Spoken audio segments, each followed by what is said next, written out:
Hey guys, got a little bubbling going on. I don't know if you can see that. See that? It's on the flange. I didn't spray with shellac. Don't get me wrong, I do cheat. But did you see that? It's no big deal, especially on the flange. You can take it and just kind of go underneath it or raise it with your fingers. Let's just see what happens here. Okay. Alright, that's going to let air out.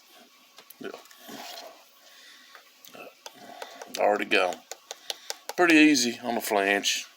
And I've seen it bubble up, further up, and using the flange to get a bubble to come out. But anyway, you see how that disappeared.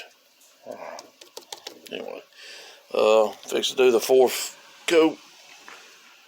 Anyway, if you prep your model good, shellac is supposed to help capture the rubber to hold it, to keep it from bubbling. Like I said, I didn't put a bit of shellac on this, and I do preach shellac.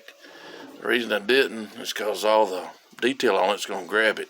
Don't need no shellac.